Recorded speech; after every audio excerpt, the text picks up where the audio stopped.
സങ്കീർത്തനങ്ങൾ 4.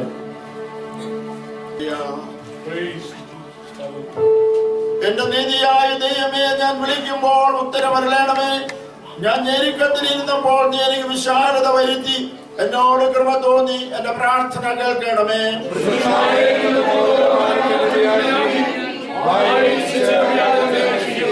യഹോവ ഭക്തനെ തനിക്ക് വേർതിരിച്ചിരിക്കുന്നു എന്നറിവീൻ.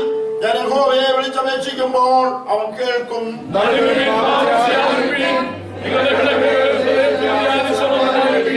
നീതിയാഗങ്ങളെ അർപ്പിപ്പീൻ, യഹോവയിൽ ആശ്രയം വയ്പ്പീൻ.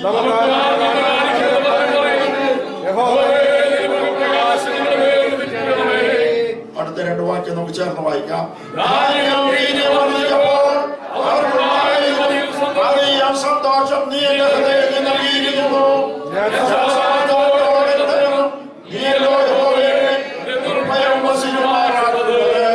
നമ്മുടെ കാര്യങ്ങളെ ഉയർത്തി നമുക്ക് കർത്താവിനെ സ്തുതിക്കാം.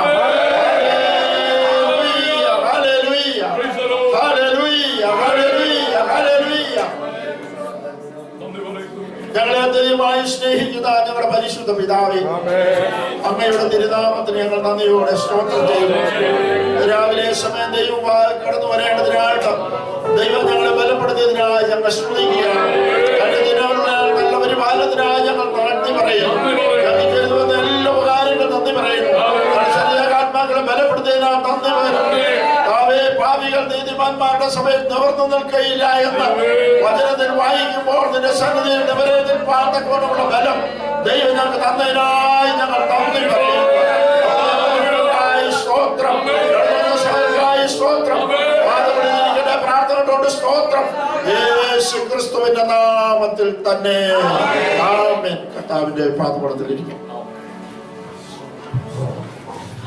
കടന്നു വന്ന സകല വിശുദ്ധന്മാർക്കും പ്രത്യേക കർത്താവിന്റെ ദാസന കുടുംബത്തിനും സ്നേഹ വന്ദനം അറിയിക്കുന്നു. അതിനായി കർത്താവിനെ സ്തുതിക്കുന്നു. ദൈവത്തിന്റെ എല്ലാ കൃപകളെ ഓർത്ത് നന്ദിയോടെ സ്തോത്രം ചെയ്യാം. നാം വായിച്ചതായിരിക്കുന്ന 4-ാം സങ്കീർത്തനത്തിൽ അതിന്റെ 3-ാമത്തെ വാക്യം എന്റെ ഹൃദയത്തെ ആഴമായി സ്പർശിച്ചു. യഹോവ ഭക്തനെ തനിക്ക് വേർതിരിച്ചിരിക്കുന്നു എന്ന് അറിവി.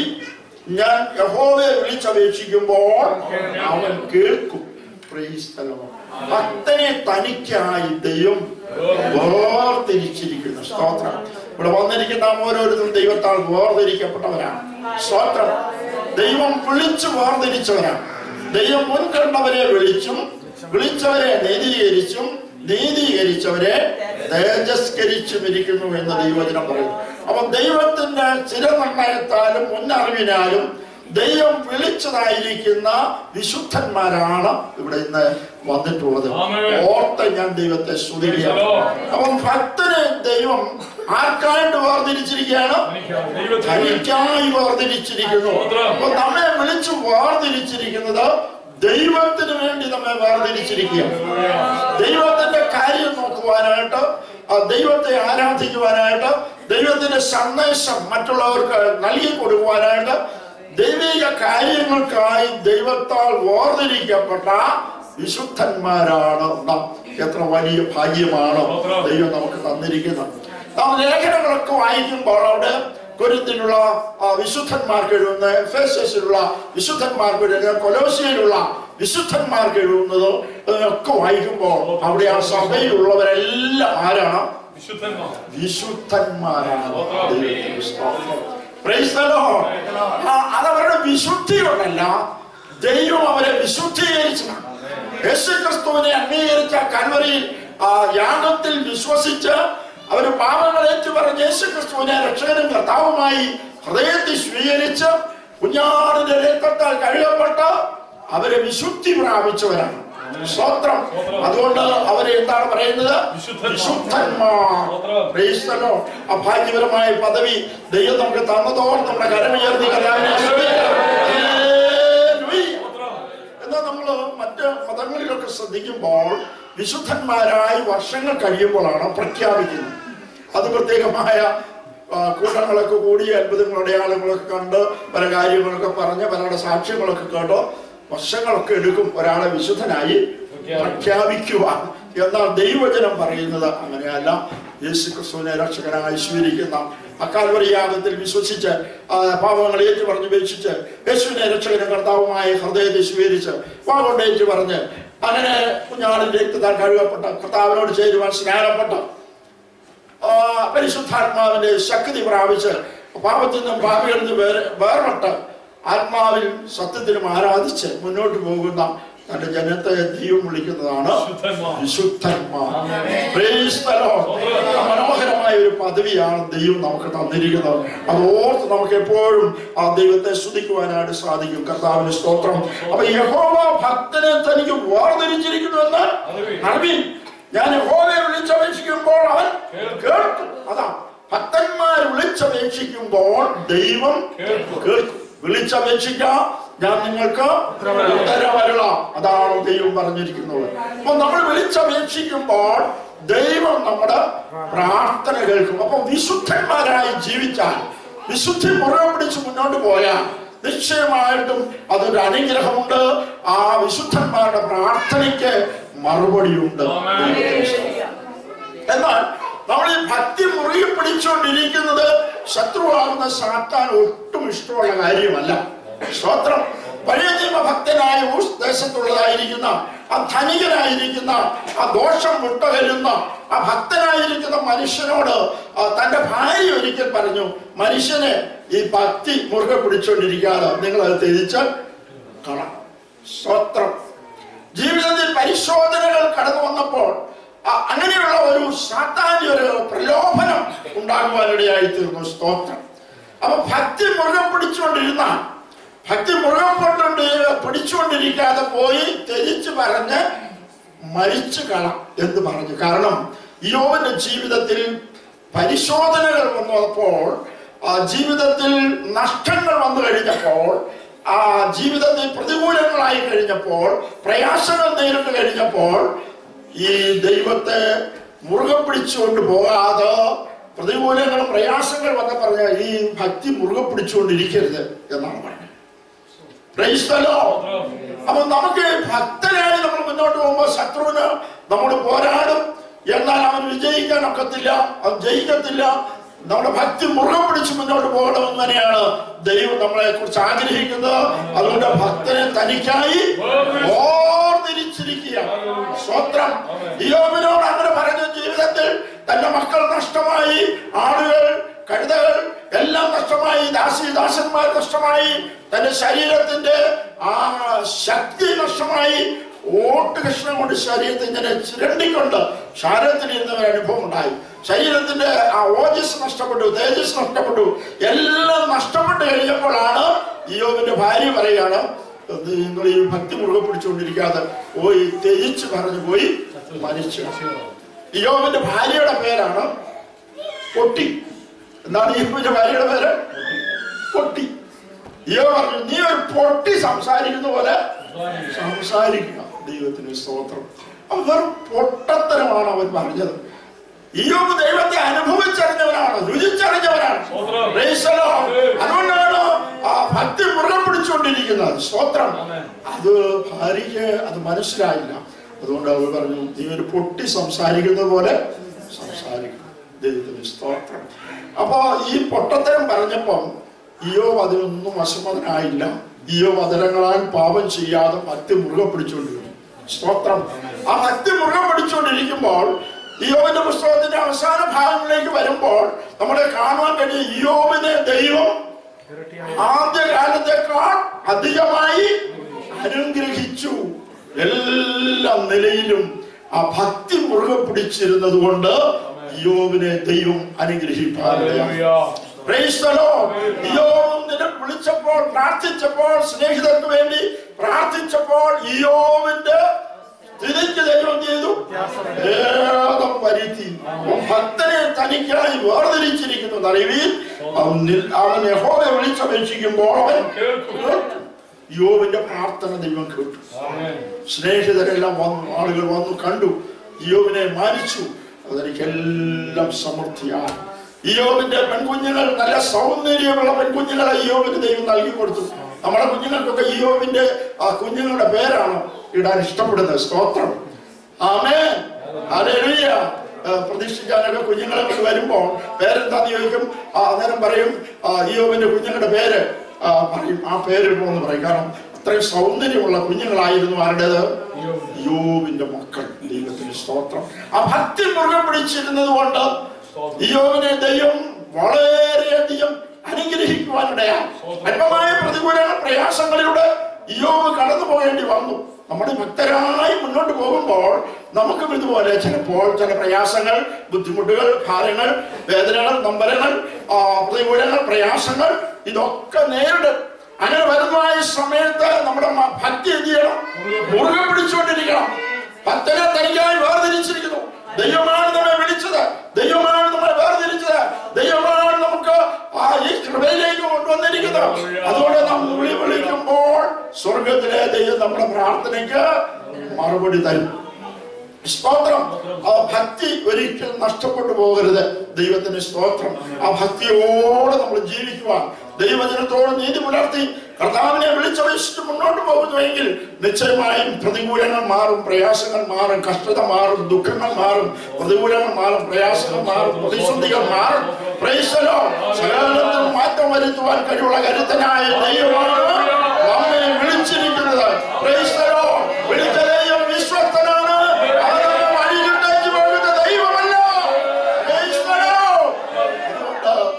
ഭക്തന്മാരെ ദൈവം തനിക്കായിട്ട് വേർതിരിച്ചിരിക്കുകയാണ്. സ്തോത്രം. നമ്മൾ വിളിച്ചു വേർതിരിക്കപ്പെട്ടവരുടെ കൂട്ടത്തിനാണ് സഭ എന്ന് പറയുന്നത്. സ്തോത്രം. സഭ എന്ന് പറഞ്ഞാൽ പ്രത്യേകമായ ഒരു ഉദ്ദേശത്തിന് വേണ്ടി ദൈവത്താൽ വിളിച്ചു വേർതിരിച്ചവരുടെ കൂട്ടത്തിനാണ് സഭ എന്ന് പറയുന്നത്. അവൻ ദൈവത്തിന്റെ സഭയായി, ദൈവ ക്രിസ്തുവിന്റെ ശരീരമാം സഭയായി നമ്മൾ തീർന്നിരിക്കുകയാണ്. ഒരേ അപ്പത്തിന്റെ അംശികളാണ്, ഒരേ അപ്പന്റെ മക്കളാണ്.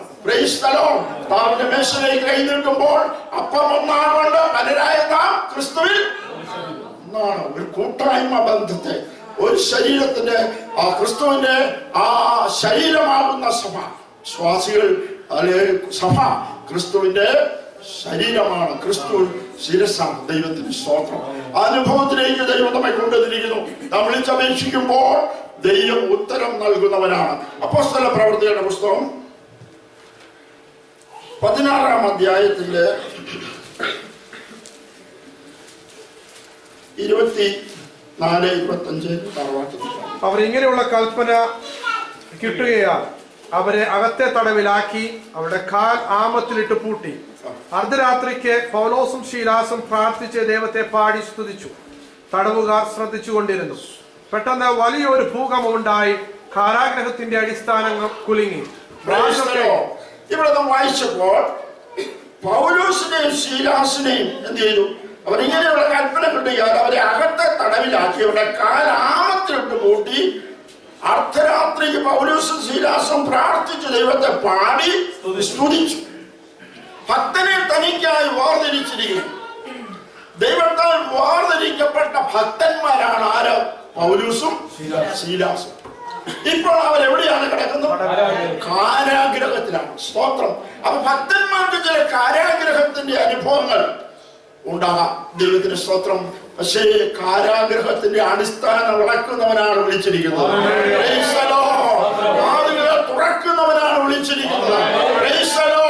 അതുകൊണ്ട് കാരാഗ്രഹത്തിന്റെ അനുഭവത്തിലേക്ക് പൗലോസും ശീലാസും മാറ്റപ്പെടുവാനിടയായി. കാരണം അതിന് മോളിൽ പറയുന്നുണ്ട്, യജമാനന്മാർക്ക് വളരെ ലാഭം ഉണ്ടാക്കി കൊടുത്ത ഒരു പെൺകുട്ടിയെ അവൾ വ്യാപരിച്ചിരുന്ന ദുരാത്മാവിനെ ശാസിച്ച് വിട്ടു.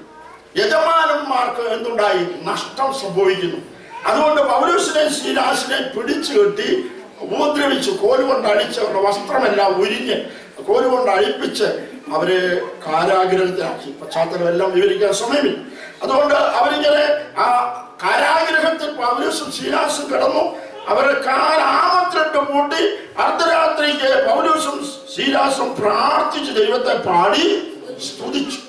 അർദ്ധരാത്രിയിൽ അവര് ദൈവത്തെ പാടി സ്തുതിച്ചു എന്ന് പറയുമ്പോൾ അവരുടെ പ്രതികൂല പ്രയാസ സാഹചര്യങ്ങളിൽ അവരുടെ ശരീരമെല്ലാം അടിച്ച്, അവരുടെ വസ്ത്രമെല്ലാം ഉരിഞ്ഞു മാറ്റി, അവരെ അടിച്ച് അസഭ്യ വാക്കുകളൊക്കെ പറഞ്ഞ് വളരെ മൃഗീയമായ രീതിയിൽ അവരെ ഉപദ്രവിച്ച് അവരുടെ കാലും കൈയും ഒക്കെ ബന്ധിച്ച് ചങ്ങലകളാൽ ബന്ധിച്ച് കാലാമത്തിലിട്ടിരിക്കുക.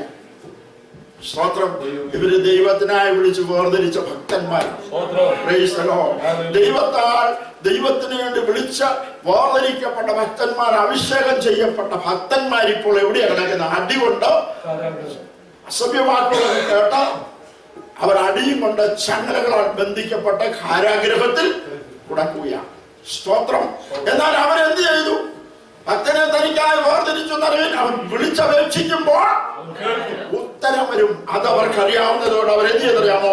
അർദ്ധരാത്രി പൗലോസുകാരൻ പ്രാർത്ഥിച്ച് ദൈവത്തെ പാടി സ്തുതിച്ചു. അവര് പ്രാർത്ഥിച്ചു. ഈ പ്രയാസവേളകളിൽ, വേദനകൾ അനുഭവിക്കുന്ന അവസരത്തിൽ, കൈകാലുകൾ ബന്ധിക്കപ്പെട്ടിരിക്കുന്ന അവസ്ഥയിൽ ഇരുന്നു കൊണ്ട് അവർ ദൈവത്തെ പ്രാർത്ഥിച്ചു, ദൈവത്തെ പാടി സ്തുതിക്കുവാൻ. അവരെ ശരീരത്തെ ബന്ധിക്കാൻ കഴിഞ്ഞു, ശരീരത്തെ ഉപദ്രവിക്കാൻ കഴിഞ്ഞു, പക്ഷെ അവരെ ആത്മാവിനെ ബന്ധിക്കാൻ കഴിഞ്ഞില്ല. Price the Lord. അതുകൊണ്ട് അവർ ആത്മാവിൽ പ്രാർത്ഥിച്ചു, ആത്മാവിൽ പാടി, ആത്മാവിൽ ആരാധിച്ചു. Price the Lord. ഹല്ലേലൂയ. ശത്രുവിനെ നമ്മൾ ശാരീരികമായി മർദ്ദിക്കുവാനോ പ്രയാസപ്പെടുത്തുവാനോ ബുദ്ധിമുട്ടിക്കുവാനോ ഭാരപ്പെടുത്തുവാനോ ഒക്കെ സാധിക്കും, പക്ഷേ നമ്മുടെ ആത്മാവിനെ തൊടുവാൻ കഴിയില്ല. Price the Lord. ആത്മാവിന്റെ സ്വാതന്ത്ര്യത്തിൽ അവർ പ്രാർത്ഥിക്കാൻ തുടങ്ങി. പൗലോസും ശീലാസും രണ്ടുപേരും എന്ത് ചെയ്തു?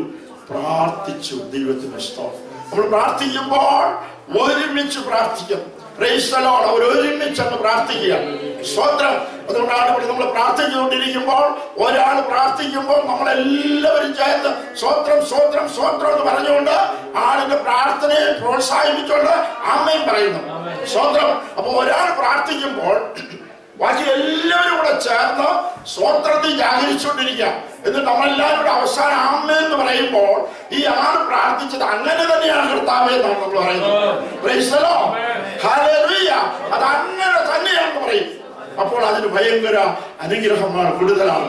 സ്വോത്രം ചെയ്യുന്നു. ഇപ്പൊ നമുക്കറിയാം, ഈ ഓരോ കാര്യങ്ങൾക്ക് മെമ്മോറാണ്ട് അയക്കുമ്പോൾ ആളുകൾ എന്ത് ചെയ്യും? ഒത്തിരി ആളുകളെ കൊണ്ട് പേരെ ഒപ്പിടിച്ച്, കാരണം അത്രയ്ക്ക് എത്ര പേര് ഒപ്പിടുന്നുണ്ടോ അത്രയ്ക്ക് ആ മെമ്മോറാണ്ടത്തിന് സ്വാധീനമുണ്ടെന്നുള്ളതാണ്. ആ സ്വാധീനമുണ്ട് എന്നറിയും. ഇതുപോലെയാണ് നമ്മൾ സമയമായ ഒരു വിഷയത്തിന് വേണ്ടി, ഒരു വ്യക്തിയുടെ വിടുതലിന് വേണ്ടി, ഒരു കുടുംബത്തിന്റെ വിടുതലിന് വേണ്ടി, ഒരു രോഗസൗഖ്യത്തിന് വേണ്ടി, ഒരു ആവശ്യത്തിന് വേണ്ടി നമ്മൾ പ്രാർത്ഥിക്കുമ്പോൾ ഒരാളും അതിന് പ്രതിനിധിയായി പ്രാർത്ഥിക്കുന്നു. അപ്പോൾ നമ്മളെല്ലാവരും സ്വോത്രം പറഞ്ഞുകൊണ്ടിരിക്കുക. കർത്താവേ സ്വോത്രം സ്വോത്രം പറയുന്ന പ്രാർത്ഥനയോട് നമ്മൾ ചേർന്ന് സ്വോത്രം സ്വോത്രം സ്വോത്രം എന്ന് പറഞ്ഞിട്ട് അവസാനമായി ആമേൻ എന്ന് പറയുമ്പോൾ നമ്മളെല്ലാവരും പ്രാർത്ഥിച്ചതിന് തുല്യമാണ്.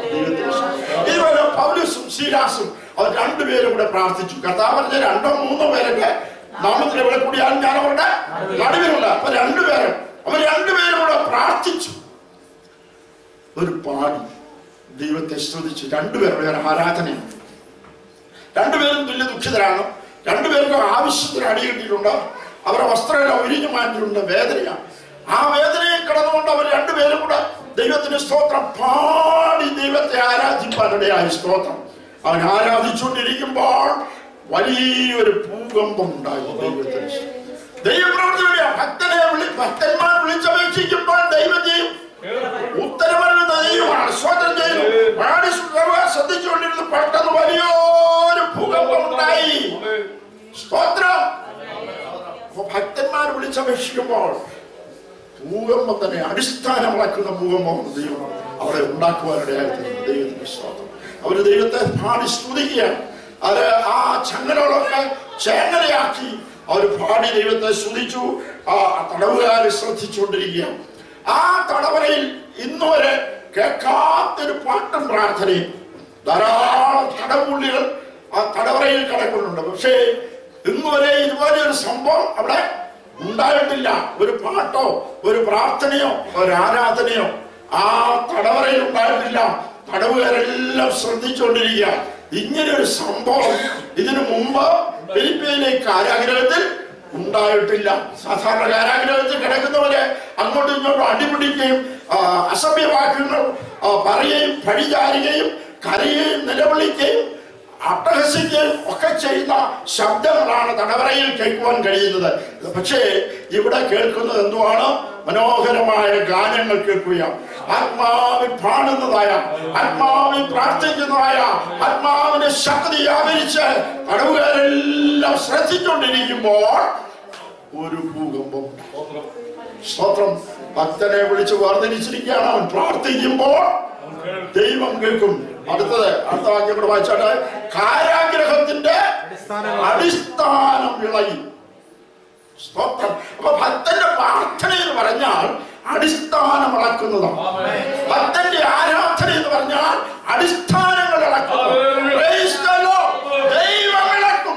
ദൈവത്തിന് സ്തോത്രം. നാം പ്രാർത്ഥിക്കുമ്പോൾ, നാം ആരാധിക്കുമ്പോൾ, നാം ദൈവത്തെ സ്തുതിക്കുമ്പോൾ അടിസ്ഥാനങ്ങൾ ഇളക്കുവാൻ ദൈവത്തിന് കഴിയും. ഭക്തന്മാരെ ആരാധിച്ചപ്പോൾ ഭൂകമ്പമുണ്ടായി, അടിസ്ഥാനം. അടുത്തത് വാതിലൊക്കെയും തുറന്നുപോയി. അടയപ്പെട്ട വാതിലുകളെല്ലാം തുറന്നു. സ്തോത്രം. അപ്പൊ ആരാധന വെളിപ്പെടുമ്പോൾ അടയപ്പെട്ട വാതിലുകൾ തുറക്കും. ദൈവത്തിന് എത്ര ശക്തമായ വാതിലുകളായി, എത്ര ശക്തമായ ഓടാമ്പലിട്ട് മുട്ടിയിരിക്കുന്ന വാതിലുകളായാലും വിശുദ്ധന്മാർ ആരാധിക്കുമ്പോൾ, അവർ പ്രാർത്ഥിക്കുമ്പോൾ വാതിലുകൾ തുറക്കപ്പെടും. അപ്പൊ അടഞ്ഞ വാതിലുകൾ തുറക്കുവാൻ, നമുക്ക് മുന്നിൽ നമുക്ക് തുറക്കപ്പെടേണ്ട വാതിലുകൾ തുറന്നു കിട്ടുവാൻ, ശത്രു നമ്മൾ അടച്ച വാതിലുകൾ തുറക്കപ്പെടുവാൻ നമ്മുടെ പ്രാർത്ഥനയ്ക്കും ആരാധനയ്ക്കും ശക്തിയുണ്ട്. പ്രാർത്ഥിക്കുമ്പോൾ, ആരാധിക്കുമ്പോൾ അടയപ്പെട്ട വാതിലുകളെല്ലാം തുറക്കുവാൻ ദൈവത്തിന് സാധിക്കുമെന്നുള്ളതാണ്. സ്തോത്രം. അങ്ങനെ വാതിലുകൾ തുറന്നു. അടുത്തത് എല്ലാവരുടെയും ചങ്ങല അഴിഞ്ഞു. എല്ലാവരുടെയും ചങ്ങല അഴിഞ്ഞു. പിന്നെ കാരാഗ്രഹ പ്രമാണി ഉറക്കമുണർന്നു. കാരാഗ്രഹ പ്രമാണി ഉറക്കം. പൗലോസും ശീലാസും അർദ്ധരാത്രിയിൽ ആരാധിക്കുമ്പോൾ, ആരാധന ഉയരുമ്പോൾ കാരാഗ്രഹ പ്രമാണിക്ക് അർദ്ധരാത്രിയിൽ ഉറങ്ങാൻ സാധിച്ചു. പകരം അവരെ കോലുകൊണ്ടടിപ്പിച്ച് സമീപവാക്യങ്ങളൊക്കെ പറഞ്ഞാൽ വളമർഗീയമായ ഒരവസ്ഥയിൽ ആക്കിയതാണ്. എന്നാൽ രാത്രിയിൽ കാരാഗ്രഹ പ്രമാണി ഉറക്കം ഉണർന്നു. അപ്പൊ ഉറങ്ങുന്നവരെ ഉണർത്തുന്ന അതാണ് പ്രാർത്ഥന. ഏത് വലിയ പ്രമാണിമാരെയും എന്ത് ചെയ്യുന്നു? ഭക്തന്മാരുടെ ആരാധന പ്രാർത്ഥനയിൽ അവരെ ഉണർത്തും. ദൈവത്തിന് സ്തോത്രം. ഉണരേണ്ടവരെ ഉണർത്തുവാൻ ദൈവത്തിന് അറിയാം. ദൈവം അവരെ ഉണർത്തുന്നവനാണ്. അടുത്ത വാക്യം. കാരാഗ്രഹത്തിന്റെ വാതിലുകൾ തുറന്നിരിക്കുന്നത് കണ്ടിട്ട് ചങ്ങലക്കാർ ഓടിപ്പോയി കളഞ്ഞു എന്ന് ഊഹിച്ച് വാതിലുകൾ തുറന്നു കിടക്കുന്നത് കണ്ടപ്പോൾ ചങ്ങലക്കാരെല്ലാം ചെയ്തു, തടവറയിലുള്ള തടയാളികളെല്ലാം ഓടിപ്പോയി കാണും എന്ന് വിചാരിച്ച് വാളൂരി തന്നെ താൻ കൊല്ലുവാൻ ഭാവിച്ചു. അപ്പോൾ പൗലോസ്, നിനക്ക് ഒരു ദോഷവും ചെയ്യരുത്, ഞങ്ങളെല്ലാവരും ഇവിടെ ഉണ്ടല്ലോ എന്ന് തനിക്കായി വേർതിരിച്ചിരിക്കുന്ന ഈ ഭക്തന്മാരെ ഉപദ്രവിച്ചതായിരിക്കുന്ന കാരാഗ്രഹ പ്രമാണി ഇപ്പോൾ വാൾ ഊരി തന്നെത്താൻ കൊല്ലുവാനായിട്ട് ഭാവിക്കുകയാണ്. സ്തോത്രം. ആത്മഹത്യ ചെയ്യുവാനായിട്ട് ശ്രമിക്കുക. അപ്പൊ പൗലോസ് പറയുന്ന ഒരു കാര്യമുണ്ട്, അത് വായിച്ചാണ്. നിനക്ക് തന്നെ ഒരു ദോഷവും ചെയ്യരുത്, നിനക്ക് തന്നെ നീ ഒരു ദോഷവും ചെയ്യരുത്, ഞങ്ങളെല്ലാവരും ഇവിടെ ഉണ്ടല്ലോ, ഞങ്ങളെല്ലാവരും ഇവിടെ ഉണ്ടല്ലോ. സ്തോത്രം. നിനക്ക് തന്നെ നീ ഒരു ദോഷവും ചെയ്യരുത്, ഞങ്ങളെല്ലാവരും ഇവിടെ ഉണ്ടല്ലോ. എത്ര മനോഹരമായ ഒരു സംഭാഷണമാണ്. ഇത്രമാത്രം ഉപദ്രവിച്ചിട്ടും ഇത്രമാത്രം ഹീനമായ ഒരു അനുഭവത്തിലേക്ക് ഇവരെ കൊണ്ടെത്തിച്ചിട്ടും ആ പൗലോസിന്റെ ശിലാസിന്റെ പ്രതികരണം എന്താന്ന് നോക്കി. തന്നെത്താൻ കൊല്ലുവാൻ വാളൂരി ശ്രമിച്ചപ്പോൾ പൗലോസും ശിലാസും പറഞ്ഞാൽ, നിനക്ക് തന്നെ നീ ഒരു ദോഷവും ചെയ്യരുത്, ഞങ്ങളെല്ലാം ഇവിടെ ഉണ്ടെന്ന്. സ്വത്രം. അതാണ് ഭക്തന്മാരുടെ വായിൽ നിന്ന് വരുന്ന വാക്ക്. സ്വത്രം. അവർക്ക് പ്രതികാര ചിന്തയില്ല. അവർ കാരണം പ്രതികാരം ചെയ്യുന്നത് ആരാണ്? ദൈവമാണ്. അതുകൊണ്ട് പറഞ്ഞു, ഞങ്ങൾ ഇവിടെയുണ്ട്, നിനക്ക് ഒരു ദോഷവും ചെയ്യരുത്. ദൈവത്തിന് സ്തോത്രം. അപ്പൊ നിനക്ക് തന്നെ നീ ഒരു ദോഷവും ചെയ്യരുത്. അത് നമ്മളോടൊരു ദൂതമാണ്. സ്വത്രം. നമുക്ക് തന്നെ നമ്മളൊരു ദോഷവും ചെയ്യരുത്. പലപ്പോഴും നമ്മൾ തന്നെയാണ് നമുക്ക് ദോഷം ചെയ്യുന്നത്. സ്വത്രം. സ്വത്രം. നമ്മൾ തന്നെയാണ് നമുക്ക് ദോഷം ചെയ്യുന്നത്. സ്വത്രം. നമ്മൾ ദൈവകൃപയില്ലാത്തൊരു വാക്ക് പറഞ്ഞു പോയാൽ അതിന് ദോഷമാക്കാം. പറഞ്ഞ നമുക്ക് തന്നെയാണ്. ദൈവത്തിന്റെ സ്തോത്രം. ഒരു ആരാധന മുടങ്ങി പോയാൽ അതിന് ദോഷമാക്കാം നമുക്ക് തന്നെയാണ്. പ്രാർത്ഥനയിൽ നമ്മൾ ഏകാഗ്രത ഇല്ലാതെ പോയാൽ അതിന്റെ ദോഷമാക്കാം. നമുക്ക് തന്നെയാണ്. പാടുമ്പോൾ ചേർന്ന് പാടിയില്ലെങ്കിൽ അതിന്റെ ദോഷമാക്കാം, പാടാത്തോർക്കാം. സ്വത്രം. Hallelujah, hallelujah, hallelujah. ആത്മീയ കാര്യങ്ങളിൽ ചെയ്യേണ്ട കാര്യങ്ങൾ നമുക്ക് ചെയ്യാൻ കഴിയാതെ പോയാൽ, പ്രാർത്ഥിക്കാതിരുന്നാൽ പാപമാണ്. അത് നമുക്ക് തന്നെ ഒരു ദോഷമാണ്. സ്വത്രം. അപ്പൊ പ്രാർത്ഥിക്കാതിരുന്നാൽ അത് പാപമാണെന്ന് ദൈവവചനം പറയുന്നു. അത് നമുക്ക് തന്നെ ഒരു ദോഷം. സ്വത്രം. നീ നിനക്ക് തന്നെ ഒരു ദോഷവും ചെയ്യരുത്. ഹല്ലേലൂയ. അനേകർ അവരവർക്ക് തന്നെ ദോഷം ചെയ്തുകൊണ്ടിരിക്കുകയാണ്. അപ്പൊ ദോഷം ചെയ്യരുത്. ഞങ്ങളെല്ലാം ഇവിടെ ഉണ്ടല്ലോ എന്ന് പറഞ്ഞു. ദൈവത്തിന്റെ സ്തോത്രം. ആ ചടം അവൻ വെളിച്ചം ചോദിച്ചു, അകത്തേക്ക് ചാടി വിറച്ചുകൊണ്ട് പൗലോസിന്റെയും ശിലാസിന്റെയും മുമ്പിൽ വീണു. വിറച്ചുകൊണ്ട് പത്രോസിന്റെയും പൗലോസിന്റെയും ശിലാസിന്റെയും മുമ്പിലേക്ക് വെളിച്ചം ചോദിച്ചുകൊണ്ട് വിറച്ചുപോയി. സ്തോത്രം. ഇവരെ വിറപ്പിച്ചതാണ്. പൗലോസിനും ശിലാസിനും വരാനും വിറപ്പിച്ച് അവരെ വിറപ്പിക്കാൻ ശ്രമിച്ചു ഉപദ്രവിച്ചുകൊണ്ട് ഇപ്പൊ അവരുടെ മുമ്പിൽ വിറച്ചുകൊണ്ട് നിൽക്കുകയാണ്. വീണു. ദൈവത്തിന്റെ സ്തോത്രം. എന്നിട്ട് അവരെ പുറത്തു കൊണ്ടുവന്നു. യജമാനന്മാരെ രക്ഷപ്രാപിപ്പാൻ ഇപ്പോൾ വിളിക്കുന്നത് എന്തുവാ? യജമാനന്മാരെ. ചില മണിക്കൂറുകൾക്ക് മുമ്പ് വിളിച്ചത് ഇവിടെ പറയാൻ പറ്റാത്ത വാക്കുകളായിരിക്കും. പോലീസ് ഭാഷയൊക്കെ കേട്ടുള്ളവർക്കറിയാം. ഉപദ്രവിക്കുന്ന വാക്കുകളൊക്കെ എന്താ പറയുന്നത്. അപ്പൊ അങ്ങനെ പറഞ്ഞതായിരിക്കുന്ന ഈ മനുഷ്യനിപ്പോൾ ദൈവഭൃത്യന്മാരെ വിളിക്കുകയാണ്. എന്താ വിളിക്കുന്നത്? യജമാനന്മാരെ. സ്വത്രം. യജമാനായി തീർന്നു. ഹല്ലേലൂയ. അതാണ് ഭക്തന്മാർ. ഭക്തനെ തനിക്കായി വേർതിരിച്ചിരിക്കുക. ഉപദ്രവിക്കപ്പെട്ടവർ ഇപ്പോൾ വന്ന് ചോദിക്കുകയാണ്, യജമാനന്മാരെ രക്ഷ പ്രാപിപ്പാൻ ഞാൻ എന്ത് ചെയ്യണം? Price the Lord. രക്ഷയ്ക്കുള്ള മാർഗം അന്വേഷിക്കുക. പൗലോസൊക്കെ പറഞ്ഞു, കർത്താവായ യേശുവിൽ വിശ്വസിക്കുക, എന്നാൽ നീയും നിന്റെ കുടുംബവും രക്ഷ പ്രാപിക്കുമെന്ന് പറഞ്ഞു. സ്തോത്രം. ഹല്ലേലൂയ. രക്ഷയ്ക്കുള്ള ആ വഴി പറഞ്ഞു കൊടുക്കുകയാണ് ചെയ്തത്. കർത്താവായ യേശുവിൽ വിശ്വസിക്കുക, എന്നാൽ നീ മാത്രമല്ല നിന്റെ കുടുംബം കൂടെ രക്ഷിക്കും. സ്തോത്രം. സ്തോത്രം. ഒരു കുടുംബത്തിൽ ഒരു വ്യക്തി രക്ഷിക്കപ്പെട്ടാൽ മതി, അനന്തരമായ കുടുംബം മുഴുവൻ രക്ഷയുടെ അനുഭവത്തിലേക്ക് വരുവാൻ അത് കാരണമായി തീരും. ദൈവത്തിന് സ്തോത്രം. ആ വ്യക്തി രക്ഷിക്കപ്പെട്ടത് മുഖാന്തരമായിട്ട് ദൈവാനുഗ്രഹ ഭവനത്തിലേക്ക് വരുവാനിടയായി തീരും. ഹല്ലേലൂയ. അത് നീ നിന്റെ കുടുംബവും രക്ഷ പ്രാപിക്കും എന്ന് പറഞ്ഞു. മാത്രമല്ല താഴ്ന്നു വയ്യാം. പിന്നെ അവൻ കർത്താവിന്റെ വചനം അവരോടും അവന്റെ വീട്ടിലുള്ള എല്ലാവരോടും പ്രസംഗിച്ചു. സ്തോത്രം. അപ്പൊ ഈ വീട്ടിലേക്ക് ഇവരെ കൊണ്ടുപോയി, വിളിച്ചോണ്ട് പോയി. എന്ത് ചെയ്തു? അവിടെ ചെന്നിട്ട് കർത്താവിന്റെ വചനം ആ വീട്ടിലുള്ളവരോടെല്ലാം പറഞ്ഞു. ദൈവത്തിന്റെ സ്തോത്രം. പിന്നെ അവൻ ആ രാത്രിയിൽ ആ നാഴികയിൽ തന്നെ അവനെ കൂട്ടിക്കൊണ്ടുപോയി സ്തോത്രം. മുറിവുകളെ കഴുകി താനും തനിക്കുള്ളവരെല്ലാവരും താമസിക്കാതെ സ്നാനമേറ്റു. സ്തോത്രം. Price the Lord. ഇതാണ് ഭക്തന്മാർ. ഭക്തരിൽ തനിക്കായി വേർതിരിച്ചിരിക്കുന്നു.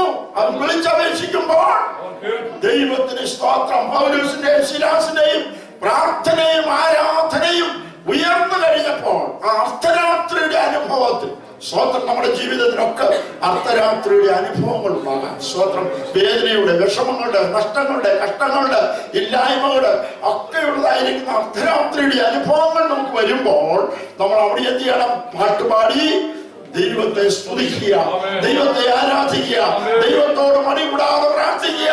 അതിന്റെ മധ്യത്തിൽ ദൈവം പ്രവർത്തിക്കും. ഇവിടെ അവർ പ്രാർത്ഥിച്ചു കഴിഞ്ഞപ്പോഴേ ദൈവദാസന്മാരെ അവരുടെ വീട്ടിലേക്ക് കൂട്ടിക്കൊണ്ടുപോയി അവിടെ മുറിവുകളൊക്കെ ചെയ്തു കെട്ടി. പിന്നെ അവർ വീട്ടിൽ കണ്ടുപോയി അവർക്ക് ഭക്ഷണം കൊടുത്തു. ദൈവത്തിൽ വിശ്വസിച്ചു, വീടടക്കം ആനന്ദിച്ചു. വീട്ടിൽ കൊണ്ടുവന്നു, എനിക്ക് ഭക്ഷണം കൊടുത്തു. ദൈവത്താൽ വിശ്വസിച്ചവർ വീടടക്കം ആനന്ദിച്ചു. സ്തോത്രം. അപ്പം ഭക്തനെ വേർതിരിച്ചിരിക്കുമ്പോൾ അവര് പ്രാർത്ഥിച്ചു കഴിഞ്ഞപ്പോൾ ഇവിടെ മനോഹരമായ ഒരു ബൈബിൾ ക്ലാസ് അവരുടെ വീട്ടിൽ നടത്തി. വചനം എല്ലാവരും കേട്ടു. ദൈവവചനം ശുശ്രൂഷിക്കാനുള്ള ഒരു വഴി അവിടെ നല്ലൊരു ബൈബിൾ ക്ലാസ് ഒക്കെ അവിടെ നടന്നു.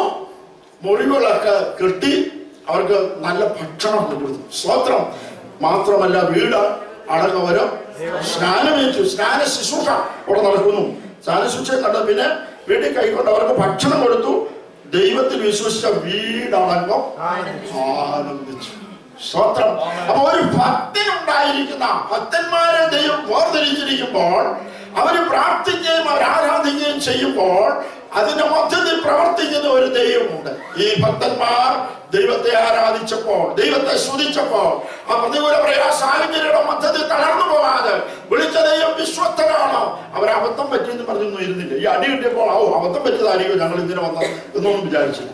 Price the Lord, price the Lord. ചിലപ്പോൾ വിചാരിക്കും വിശ്വാസ ജീവിതത്തിലേക്ക് വന്നവരും പ്രതികൂലങ്ങളും പ്രയാസങ്ങളൊക്കെ നേരിടുന്നതായ സമയത്ത് ചില ആൾ വിചാരിച്ചു എനിക്ക് അബദ്ധം പറ്റിപ്പോയതാണോ, പ്രൈസ് ദി ലോർഡ്, അബദ്ധം തെറ്റിപ്പോയതാണോ എന്നൊന്നും അവര് ചിന്തിച്ചില്ല.